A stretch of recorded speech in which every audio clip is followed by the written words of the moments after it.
ॐ केकीकण्ठाभनीलं सुरवरविलसद्विप्रपादाब्जचिह्नं सौभाढ्यं पीतवस्त्रं सरसिजनयनं सर्वदा सुप्रसन्नं पाणौ नाराचचापं कपिनिकरयुतं बन्धुना सेव्यमानं नौमीड्यं जानकीशं रघुवरमनिशं पुष्पकारूढरामं कौशलेन्द्रपदकञ्जमञ्जुलौ कोमलावजमहेशवन्दितौ जानकीकरसरोजलालितौ चिन्तकस्य मनभृङ्गसङ्गिनौ कुन्द इन्दुदरगौरसुन्दरम् अम्बिकापतिमभीष्टसिद्धिदं कारुणीककलकञ्जलोचनं नौमि शङ्करमनङ्गमोचनम् भवतां समेषां श्रीमद् वाल्मीकि रामायण पारायणोपक्रमे हार्दं स्वागतम् अभिनन्दनं च। इदानीम्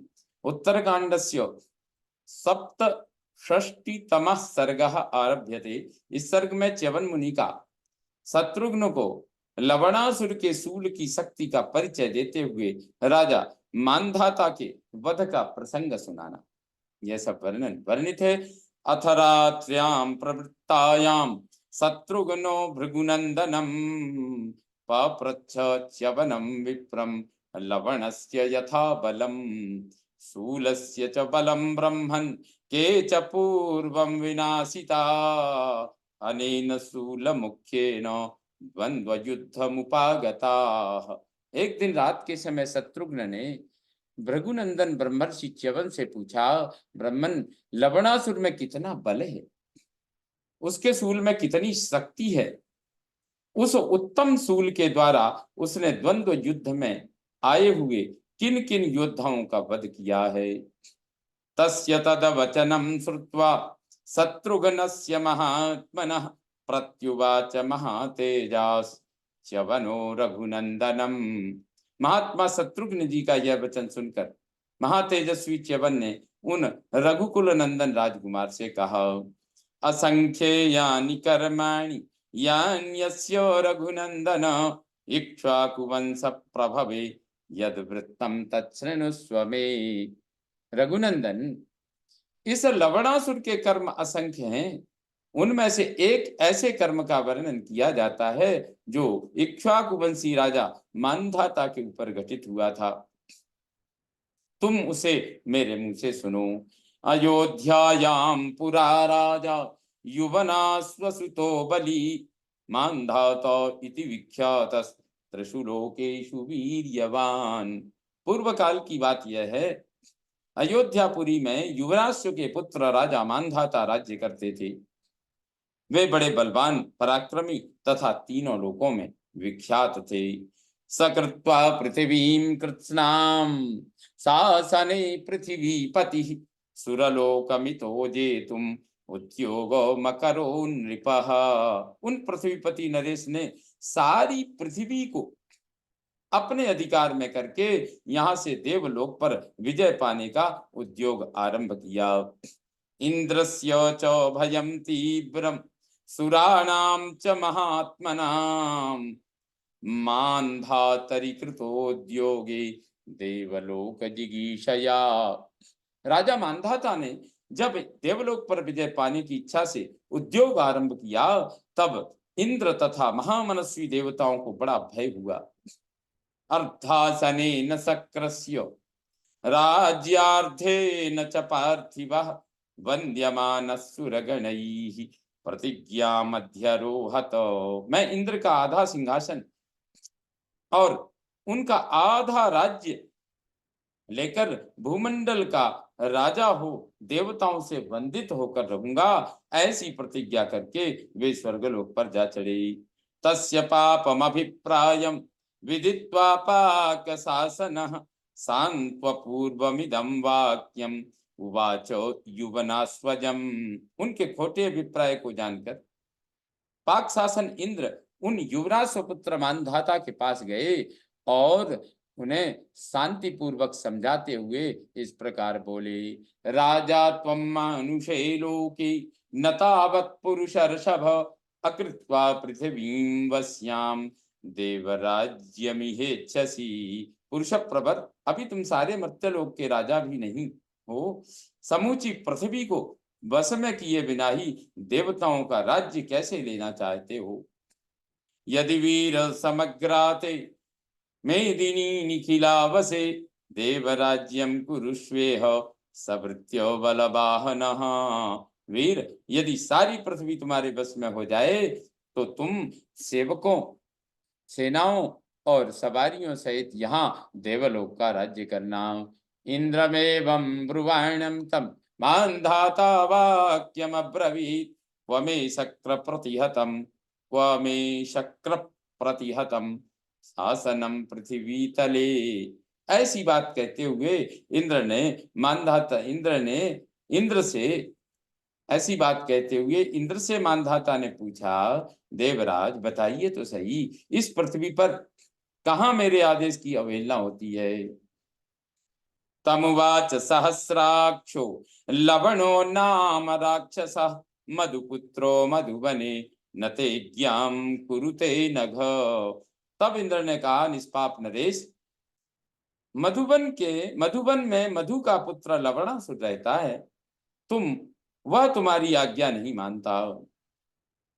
तच्छ्रुत्वा विप्रियं घोरम सहस्राक्षेण भाषितम व्रीडितो वाङ्मुखो राजा व्याहर्तुम न ससाकः। इंद्र की कही हुई यह घोर अप्रिय बात सुनकर राजा मानधाता का मुख लज्जा से झुक गया, वे कुछ बोल न सके। आमन्त्रतु सहस्राक्षम प्रायात् किंचिदवाङ्मुखः पुनरेवाग्रमत् श्रीमान इमं लोकम नरेश्वरः। वे नरेश इंद्र से विदा ले मुंह लटकाए वहां से चल दिए और पुनः इस मर्त्यलोक में ही आ पहुंचे। सकृत्वा हृदयेमर्षं सभृत्य बलवाहनः आजगाम मधो पुत्रम वशे कर्तुमरिंदमः।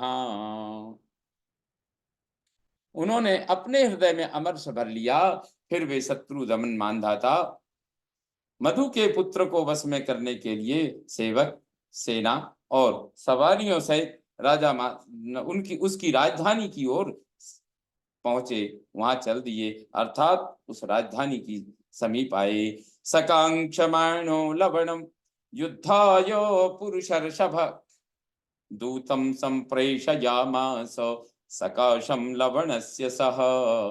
उन पुरुष प्रवर नरेश ने युद्ध की इच्छा से लवण के पास अपना दूत भेजा।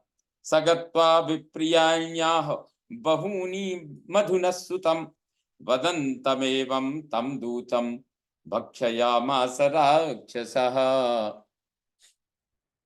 दूत ने वहां जाकर मधु के पुत्र को बहुत से कटु वचन सुनाए। इस तरह कठोर बातें कहते हुए उस दूत को वह राक्षस तुरंत खा गया। चिरायमाणे दूते तु राजा क्रोध समन्वितः अर्दयामास तदरक्षः सरवृष्ट्या समन्ततः। जब दूत के लौटने में विलंब हुआ तब राजा बड़े क्रुद्ध हुए और बाणों की वर्षा करके उस राक्षस को सब ओर से पीड़ित करने लगे। ततः प्रहस्य तदरक्ष शूलम जग्राह पाणिना वधाय सानुबंधस्य मुमोचायुधमुत्तमम्। तब लवणासुर ने हंसकर हाथ से वह शूल हटाया और सेवकों सहित राजा मानधाता का वध करने के लिए उस उत्तम अस्त्र को उनके ऊपर छोड़ दिया। तच्छूलम दीप्यमानं तु सवृत्य बलवाहनम भस्मीकृत्वा नृपं भूयो लवणस्यागमत्करम। वह चमचमाता हुआ शूल सेवक, सेना और सवारियों सहित राजा मानधाता को भस्म करके फिर लवणासुर के हाथ में आ गया। एवं स राजा सुमहान हतः स बलवाहनः हतः स बलवाहनः शूलस्य तु बलं सौम्य अप्रमेय मनुत्तमम्। इस प्रकार सारी सेना और सवारियों के साथ महाराज मानधाता मारे गए। सौम्य, उस शूल की शक्ति असीम और सबसे बड़ी चढ़ी है। स्वप्रभाते तु लवणम वधिष्यसि न संशयः अगृहीतायुधं क्षिप्रम ध्रुवो ही विजयस्तव। राजन, कल सवेरे जब तक वह राक्षस उस अस्त्र को न ले तब तक ही शीघ्रता करने पर तुम निस्संदेह उसका वध कर सकोगे और इस प्रकार निश्चय ही तुम्हारी विजय होगी। लोकानां स्वस्ति चैवं स्यात् कृते कर्मणि च त्वया एतत्ते सर्वमाख्यातं लवणस्य दुरात्मनः शूलस्य च बलं घोरम् अप्रमेयं नरर्षभ विनाशश्चैव मान धातुर यत्नेनाभूत च पार्थिव। तुम्हारे द्वारा यह कार्य संपन्न होने पर समस्त लोगों का कल्याण होगा। नरश्रेष्ठ, इस तरह मैंने तुम्हें दुरात्मा लवण का सारा बल बता दिया और उसके सूल की भी घोर एवं असीम शक्ति का परिचय दे दिया। पृथ्वीनाथ इंद्र के प्रयत्न से उसी सूल के द्वारा राजा मांधाता का विनाश हुआ था।